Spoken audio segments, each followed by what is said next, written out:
बड़ी खबर का रुख कर रहे हैं। हरियाणा कांग्रेस प्रभारी दीपक बावरिया से मिलने पहुंचे राघव चड्ढा मिले हैं। हरियाणा में दोनों पार्टियों के बीच गठजोड़ पर चर्चा जारी है। कांग्रेस और आम आदमी पार्टी के बीच गठबंधन पर चर्चा जारी है। क्या आगामी विधानसभा चुनाव में कांग्रेस और आम आदमी पार्टी हरियाणा में एक साथ मिलकर चुनाव लड़ेंगे? इस सवाल अभी भी है, लेकिन मुलाकातों का दौर चल रहा है। आम आदमी पार्टी के नेता और कांग्रेस के नेता मुलाकात कर रहे हैं। दीपक बावरिया इससे पहले ये बयान दे चुके हैं कि दोनों पार्टियां संभवतः गठबंधन में चुनाव लड़ेंगी।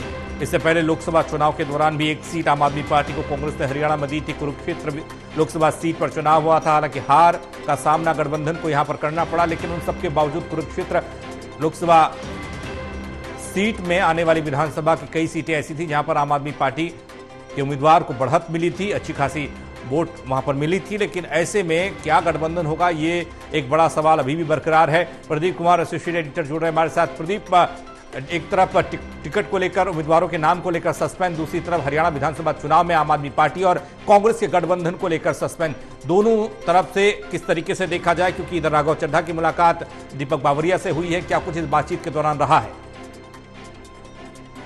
देखिए, बिल्कुल जिस तरीके से रणनीति बदली है कांग्रेस पार्टी ने हरियाणा में, जो गठबंधन के तहत चुनाव लड़ने की रणनीति और इसमें जो फार्मूला निकल कर आ रहा है, बातचीत को लेकर चर्चा वो चलेगी और 1 से 2 दिन और चर्चा होगी, ये बताया जा रहा है। और इसीलिए बैठकों की दौर वो पर्दे के पीछे से देखने को मिल रही है। हलचल बढ़ी हुई है और इस बीच ये जानकारी मिल रही है कि जो दीपक बावरिया प्रभारी हैं, उनकी मुलाकात हुई है राघव चड्ढा के साथ।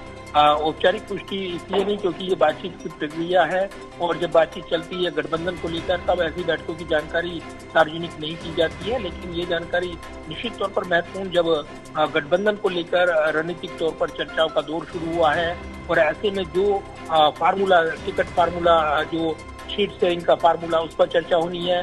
तो ये चर्चा पूरी होने के बाद इसका औपचारिक ऐलान किया जाएगा।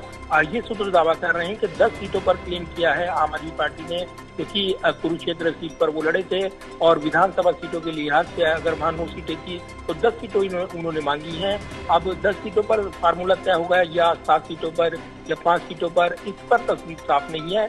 इस पर बार्गेनिंग चल रही है क्योंकि राजनीतिक पिच पर, टेबल पर कौन किस पर भारी पड़ता है, ये तमाम ऐसे सवाल है जिनके जवाब आने वाले वक्त में मिलेंगे। दूसरी तरफ न सिर्फ आम आदमी पार्टी के साथ बल्कि समाजवादी पार्टी और लेफ्ट पार्टी के भी एक सीट कांग्रेस की ओर से ऑफर की जा सकती है। गठजोड़ का एक बड़ा स्वरूप दिखाने की कोशिश है कांग्रेस की ओर से, क्योंकि नेता विपक्ष राहुल गांधी बन गए हैं और उनकी पहल पर गठजोड़ को लेकर ये चर्चा शुरू हुई थी, जिसके बाद अब ये बातचीत की प्रक्रिया आगे बढ़ती नजर आ रही है। तो एक बड़ा लार्जर मैसेज देना चाहती है कांग्रेस पार्टी कि गठबंधन में वो इंडिया ब्लॉक को मजबूत करना चाहती है और जहां वो मजबूत है राजनीतिक जमीन के तौर पर, वहां सहयोगी दलों को एडजस्ट करने के लिए तैयार है। तो कहीं ना कहीं पॉलिटिकल मैसेज देते हुए कांग्रेस पार्टी इस गठजोड़ को लेकर आगे बढ़ रही है और इसीलिए बातचीत के दौर देखने को मिल रही है। आगे भी चर्चा का दौर जारी रहेगा, ये सूत्र दावा कर रहे हैं। एक सवाल जो हरियाणा की सियासत में भी तैर रहा है और दिल्ली में भी ये पूछा जा रहा है कि जो प्रदेश का नेतृत्व है कांग्रेस का, वो इस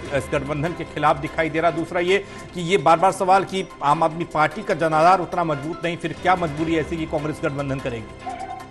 देखिए, बिल्कुल निश्चित तौर पर ये सवाल इसलिए भी अहम क्योंकि हरियाणा की जो राजनीतिक जमीन और जिस तरीके से जो समीकरण, उसमें कांग्रेस एकला चलने की रणनीति पर काम कर रही थी, अपने पैनल बना रही थी। लेकिन अचानक रणनीति बदली। सीसी की बैठक में जैसे राहुल गांधी ने सवाल पूछा कि गठबंधन की संभावनाएं टटोली जाए और उसके बाद आम आदमी पार्टी के साथ गठजोड़ को लेकर बातचीत शुरू हुई, तो कहीं ना कहीं ये सूत्र दावा कर रहे हैं शीर्ष नेतृत्व पर, जो घटक दल है अन्य इंडिया ब्लॉक के, उनकी ओर से दबाव था कांग्रेस पर कि गठबंधन की संभावनाएं हरियाणा में वो देखें ताकि उसका असर रहे। दूसरा, दिल्ली में विधानसभा चुनाव ज्यादा दूर नहीं है, यहाँ आम आदमी पार्टी मजबूत है।